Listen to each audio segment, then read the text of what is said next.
Près de 2 adolescentes sur 5 deviennent mères avant l'âge adulte. Derrière cette statistique, ce sont des rêves interrompus, des parcours scolaires brisés et malheureusement des destins redessinés trop tôt. La santé sexuelle et reproductive n'est pas une option, c'est un droit fondamental. Mais les jeunes, véritables concernés, ont-ils vraiment la possibilité de décider de leur corps, de leur santé et de leur avenir? C'est la grande question que nous posons ce soir dans ce nouveau numéro de votre émission Mardi du droit autour du thème santé sexuelle et reproductive et si les jeunes avaient enfin leur mot à dire. Bonsoir à tous.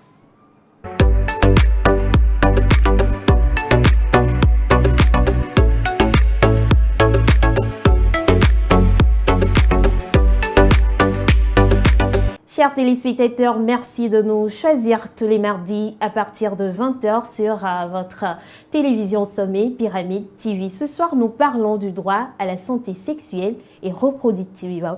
Et notre invité n'est autre que M. Ibrahim Aboubakar. Il est conseiller en droit à la santé sexuelle et reproductive des jeunes. Bonsoir, M. Ibrahim. Bonsoir, Firdaus. Bonsoir. Merci d'avoir accepté notre invitation. C'est moi qui vous remercie. Merci. Voilà, nous parlons du droit à la santé sexuelle et reproductive des jeunes. Pourquoi des jeunes, pour commencer? Pourquoi des jeunes? Parce que les jeunes sont d'abord la majorité. Ils représentent plus de 60% de la population. Les jeunes sont ceux qui sont le plus souvent sous-informés. Et les jeunes sont ceux qui, le plus souvent, prennent beaucoup de risques en matière de sexualité, commettent beaucoup d'erreurs. D'accord. Et que recouvre exactement la notion de droit à la santé sexuelle? Le droit à la santé sexuelle et reproductive, c'est le droit de toute personne de jouir sa sexualité librement, de manière épanouie, et le droit en même temps pour cette personne de décider de quand elle veut avoir des enfants, de combien d'enfants elle voudrait avoir sans avoir à être jugée par qui que ce soit pour n'importe quelle raison. D'accord. Alors, tantôt, vous venez d'évoquer que ce sont les jeunes qui sont souvent sous-informés. Oui. Et selon vous, pourquoi est-il important d'aborder cette question de droit à la santé sexuelle et reproductive ici au Togo? Il est important de l'aborder parce que, d'abord, le Togo le permet, c'est-à-dire que le Togo reconnaît ce droit à ses citoyens. Nous avons une loi qui le reconnaît. Il est important de l'aborder parce que nous avons une majorité écrasante des jeunes qui ne sait pas que la santé sexuelle et reproductive est un droit en soi et donc ce qui est droit, on peut jouir de ce droit-là. Les jeunes ne le savent pas. Et donc c'est notre rôle en tant que responsable ou leader jeune, de venir discuter de ces questions-là, d'échanger avec les jeunes et leur permettre de savoir qu'il y a un droit qui est celui-là et que ces jeunes ne puissent pas être contraints de rentrer dans la sexualité par qui que ce soit et que ces jeunes ne puissent pas s'abstenir de rentrer dans la sexualité à un moment donné où ils ont décidé eux-mêmes. Donc que les jeunes puissent savoir que c'est un droit, ils peuvent décider à un âge donné, de rentrer dans la sexualité, de le jouir, de le faire de manière épanouie, sans avoir des contraintes en face. D'accord. Et justement, quand on parle d'âge, j'ai bien envie de me poser cette question. Quel âge, d'après la loi togolaise, oui, quand on parle de droit à la santé sexuelle des jeunes, quel âge, à partir de quel âge, voilà, ces jeunes ont le droit de jouir librement de leur santé sexuelle? Vous parlez là de la majorité sexuelle. Et le Togo a fixé la majorité sexuelle à 16 ans. À 16 ans. Donc à 16 ans, le jeune ou bien toute personne est a priori libre de commencer sa sexualité d'après les lois togolaises. À 16 ans également, les jeunes peuvent décider de demander à un juge de permettre qu'ils puissent se marier pour des raisons sérieuses. C'est ce que la loi dit, pour un motif sérieux. Et le motif sérieux, Comme ça c'est c'est le juge qui est maintenant qui est habilité habilité à décider décider. de la sérieuxité du motif. D'accord. Et les motifs sérieux, la plupart du temps, ce que nous avançons, c'est que peut-être la personne s'est retrouvée à être orphelin de père et de mère ou orphelin tout simplement. Et jusqu'à ses 16 ans, elle s'est prise en charge toute seule.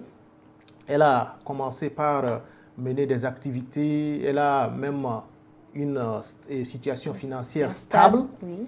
On a senti en elle une certaine maturité. Et là, la personne peut demander au juge, je veux me retrouver en couple, je veux être en couple, je veux me marier légalement pour ne pas me retrouver dans la débauche. Le juge peut le valider. Un autre cas, c'est peut-être une grossesse et suite à la grossesse, les parents peuvent introduire une demande ou le concerné peut introduire une demande auprès d'une juridiction pour avoir l'aval et donc se marier. Sinon, au Togo, pour se marier, il faut d'abord atteindre 18 ans avant de pouvoir se marier légalement. Les 16 ans, c'est une dérogation. Une dérogation. D'accord. Et quelles sont les principales limites ou contraintes posées par la loi Par rapport à cette majorité d'âge de se marier? Oui, non. Est-ce qu'il y a des contraintes? La loi dit, quand on atteint la maturité, l'âge de se marier, les 18 ans, on peut se marier quand on veut, avec qui on veut. Mais quand on dit avec qui on veut, il faut faire attention. Le Togo ne reconnaît pas le mariage entre des personnes du même sexe. Parce que les gens veulent se cacher derrière cela pour dire avec qui. Bon, moi, je me sens plutôt attiré par les hommes ou par les femmes. Ce n'est pas reconnu au Togo. Donc, quand on dit avec qui on veut, le qui est déjà défini. Ça veut dire que ça doit être une personne de sexe opposé. D'accord. Et quels sont les principaux freins rencontrés par les jeunes lorsqu'ils veulent juste ce droit-là? Il y a la stigmatisation. Vous savez, dans nos communautés, c'est un peu compliqué de pouvoir parler régulièrement de la question du sexe. Vous savez, la femme, la fille, la petite fille qui est en train de grandir, peut grandir sans même savoir qu'un jour, sa morphologie va changer et qu'elle va se retrouver dans une situation où elle va saigner et que cela est quelque chose de normal. Elle ne sait pas. Sa maman qui a déjà vécu ça n'a jamais pris le temps d'en parler avec elle. Oui. Ses grandes sœurs qui le savent n'ont jamais pris le temps d'en parler. C'est ce que nous tous, ou bien toutes ces catégories de personnes que j'ai citées ont vécu et qu'elles trouvent que c'est normal, qu'il faut que la petite fille qui est en train de grandir aussi le vive. Alors qu'en réalité... Et ça, je ne vous coupe pas, excusez-moi, mais et ça, est-ce que c'est la faute à la société ou à la religion? C'est peut-être les deux qu'il faut voir en ce moment. Mais la société a beaucoup plus d'effets sur nous. C'est-à-dire nos cultures ont plus d'effets. Parfois, vous voyez des gens poser des actes qu'on attribue à leur religion, mais en réalité, ça n'a rien à voir avec leur religion. C'est leur culture qui les amène à là. Quand je vous donne l'exemple, par exemple, de l'avortement. Vous avez des cultures dans lesquelles l'avortement est systématiquement rejeté. Oui. Et quand c'est comme ça, c'est que c'est compliqué. Parce qu'il faut avoir d'abord voir quel est le type de grossesse qu'on est en train de tenter d'avorter. Qu'est-ce qui tourne autour de l'avortement qu'on est en train d'évoquer, par exemple. Si vous avez une personne qui a été violée, vous ne pouvez pas obliger la personne à garder la grossesse alors que la personne dit « cette grossesse-là, je ne peux pas la garder. Je ne pourrai pas aimer cet enfant. Je ne sais pas à qui attribuer cet enfant. » Vous ne pouvez pas quand même dire que l'avortement est systématiquement interdit. Donc, il y a des cultures dans lesquelles c'est comme ça. Mais quand vous... ça veut dire que vous allez grandir avec ça dans la tête et le jour où on va parler d'avortement, tout de suite, vous avez déjà votre position qui est calée, vous n'avez même pas la possibilité d'attendre et d'écouter celui que vous avez en face pour pouvoir voir ce qu'il y a lieu de faire. Est-ce que je ne peux pas modérer un tout petit peu ma position? Vous n'avez pas le temps là, parce que vous avez déjà une réponse préconçue. Et c'est compliqué. Donc, c'est ce que nous vivons dans nos sociétés. Et pour revenir à la petite fille qui ne sait même pas... Donc, le jour où elle va saigner, par exemple, elle va avoir ses premières règles, ça va être quelque chose de bizarre pour elle, ça va être une surprise grave pour elle.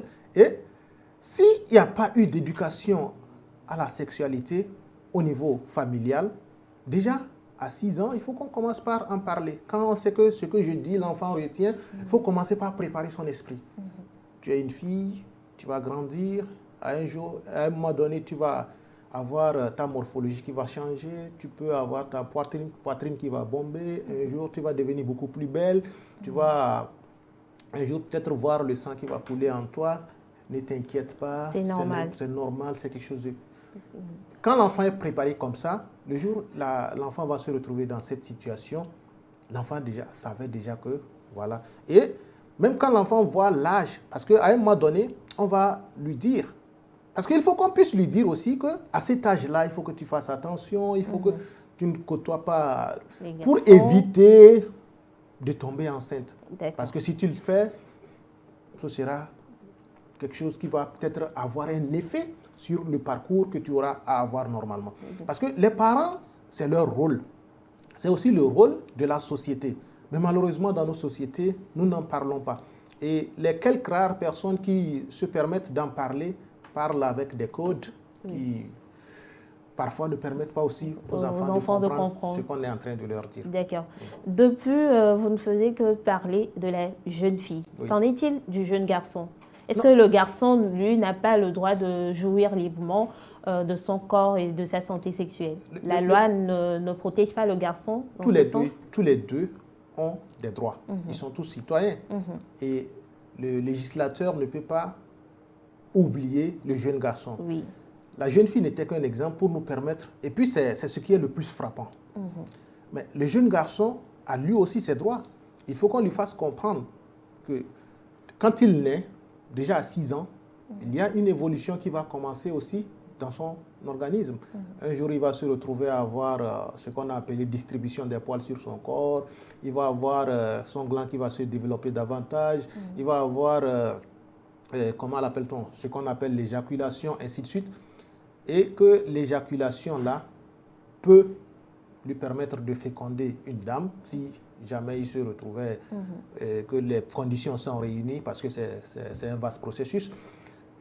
Le jeune garçon, lui aussi, il faut qu'on attire son attention pour qu'il sache que là, chez la fille, on parle de la période de chaleur, il y a quelque chose de semblable chez le jeune garçon. Il ne faudrait pas que juste parce que tu te sens un peu excité, tu te sens homme maintenant, tu vas maintenant courir de femme en femme, de fille à fille, tu vas risquer soit de tomber malade parce que les rapports sexuels... les MST, oui. Voilà, tu vas risquer de tomber malade et même tu vas même dépenser ton énergie parce que le fait de passer d'une femme à une autre, ton énergie positive là,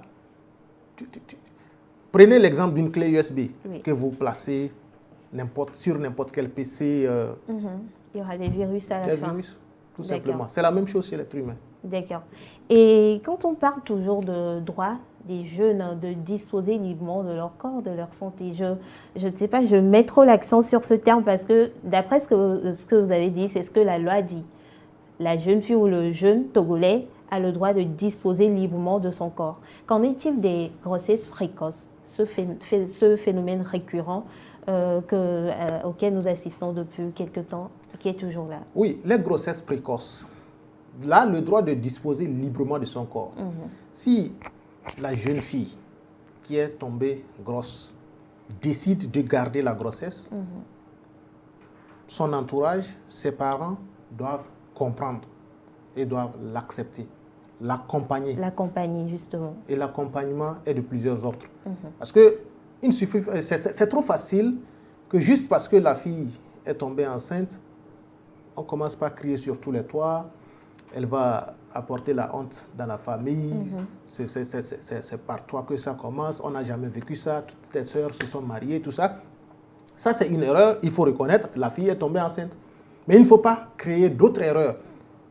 C'est-à-dire pousser l'enfant à soit aller à fuir la avorter, maison ou à avorter, oui. à fuir la maison, se retrouver dans d'autres mains Oui. qu'on ne connaît pas, ou à avorter, ou parfois à en tenter à sa propre vie. Oui. Il y a des filles, on a tellement dit des choses, puisqu'elle n'a pas pu avoir quelqu'un à côté qui puisse lui conseiller, qui puisse lui dire que t'inquiète, ce n'est qu'une erreur que tu as commise, et ça peut se réparer, tu peux redevenir la personne que tu voulais Reprendre être. tes études. Voilà, tu peux redevenir la personne que tu voulais, ainsi de suite. S'il n'y a pas quelqu'un à côté comme ça pour... Un soutien moral au fait. Voilà, pour la soutenir, elle risque de péter les plombs. Il y en a, dans ça, la façon dont on parle le plus souvent, toi, c'est fini pour toi, ainsi de suite. Quand on commence par parler comme ça, la personne ne va plus pouvoir revenir sur les rails. Et ce n'est pas bon. Donc, c'est juste pour dire que quand une fille est enceinte et qu'elle décide de garder la grossesse, sa communauté ou bien la société doit l'accompagner, à commencer par le cercle familial. Maintenant, si elle dit, je ne m'y attendais pas, et ça, je veux avorter, la loi lui permet également de pouvoir avorter, mais là, il y a un petit mais qu'il faut voir. Est-ce que la loi togolaise... C'est ce que je disais. D'accord. Il faut que les médecins qui ont été désignés pour cela puissent d'abord comprendre la raison pour laquelle on est en train de dire qu'on veut avorter, qu'ils puissent donner leur quitus et que maintenant on donne autorisation à cette fille-là ou à cette femme d'aller. Et les raisons les plus souvent qui orientent les décisions des médecins, c'est soit si la santé de la mère porteuse est menacée, si par exemple c'est un cas de viol également et que on a mis en place, on a pu tout établir, on a pu mettre en place toutes les preuves qui montrent que c'est un viol, ils peuvent donc autoriser. Si c'est le cas d'un inceste par exemple, inceste aussi. Vous êtes très proche, un père qui couche avec sa fille par exemple, elle va finalement appeler ça la fille comment? La fille va l'appeler lui comment? Donc le Togo ne reconnaît pas l'inceste. Donc à ce moment-là, si tout est prouvé et que c'est comme ça, on va donner quitus et la fille va aller avorter. Donc ça dépend des questions de grossesse. Quel est le type de grossesse dans lequel on est et si la loi permet à l'individu peut demander à avoir l'autorisation pour aller. Et là, il faut que nous puissions attirer l'attention de la jeunesse. La plus grave erreur que les jeunes commettent, c'est d'aller vers les avortements clandestins. Soi-disant... J'allais justement venir. Voilà, soi-disant que la loi togolaise ne permet pas d'avorter et il faut aller vers des actions bizarres. Je ne peux pas les citer parce que les citer ici, c'est encore comme si on enseignait à des gens. Mais des gens qui se permettent d'introduire des choses bizarres dans le vagin ou de faire des cocktails bizarres, c'est-à-dire des combinaisons. Pour maintenant, la fille va peut-être pouvoir évacuer cette grossesse, mais si elle n'a pas une infection, si elle n'a pas eu des saignements graves qui peuvent aller jusqu'à sa mort, elle peut avoir des séquelles qui vont durer toute la vie au fait. D'accord. Tout ça, c'est bien, c'est beau, c'est dans la loi, c'est dans la théorie, mais dans la pratique, nous, notre réalité ici à nous. Qui décide aujourd'hui réellement du corps des jeunes? Est-ce que c'est eux-mêmes, les parents, la société, la religion ou l'État dans notre réalité que nous vivons? Ce que vous avez dit, le corps des jeunes est décidé par plusieurs paramètres. Parce qu'il y a plusieurs catégories de jeunes. Les jeunes, c'est tout un bloc. Il y en a qui sont avertis, qui savent ce qui est leur droit. Eux décident de leur corps librement eux-mêmes. Il y en a qui ne sont pas avertis, qui sont sous l'influence de leur communauté, de leur société. Et c'est eux qui, malheureusement, se retrouvent à laisser la décision de jouir librement de leur corps dans les mains soit de la société, soit de la communauté dans laquelle ils viennent. Par exemple, quand vous prenez les mutilations génitales, Oui. les jeunes, ce n'est pas, généralement, ce ne sont pas eux qui s'en vont vers cette mutilation. Ce ne sont pas eux qui demandent. Mais même si vous voyez une jeune fille demander à avoir une mutilation génitale, ce qui est rare d'ailleurs. oui, même si vous voyez une jeune fille le demander, c'est qu'elle a été préparée comme ça dans sa communauté. On lui a fait comprendre que si tu ne le fais pas, c'est que tu n'es pas encore femme. Oui. Si tu ne le fais pas, voilà, tu n'as pas ta valeur, et ainsi de suite. Les hommes ne viendront pas vers toi, tout ça. Alors qu'en réalité, ce n'est même pas une bonne chose pour elle. Ça risque. Les conditions d'abord dans lesquelles ça se fait, ce ne sont pas de bonnes conditions. Et la façon dont ça s'est fait, c'est très dangereux. La vieille qui utilise soit un couteau, une seule lame pour, comment l'appelle-t-on? Couper tout le monde. Et quand ça se fait, la fille saigne, on vient l'applaudir, on vient l'encourager à tenir bon, mais la personne souffre. Elle se tord de douleur. Mais il y en a qui sont fiers, qui sont contents. On dit on a respecté la coutume. Ça n'a rien à voir avec nos coutumes. D'accord. Et pour le cas des autres jeunes? Non, les autres jeunes, il y a des jeunes qui eux-mêmes savent que ça c'est mon droit. Eux-mêmes décident. Il y en a qui ne savent pas, qui sont dans les mains de la société. Pour eux. La société décide et ils continuent comme ça et ça se perpétue de génération en génération. Ce qu'ils ont appris, en fait, c'est la plus grave formation que l'on puisse donner. C'est-à-dire faire vivre une mauvaise chose à quelqu'un et en faire la norme. Quand c'est la norme dans notre société, quand vous revenez pour déconstruire cette norme-là, vous avez toutes les difficultés du monde. D'accord. Et quel rôle joue l'éducation sexuelle dans la prévention des risques?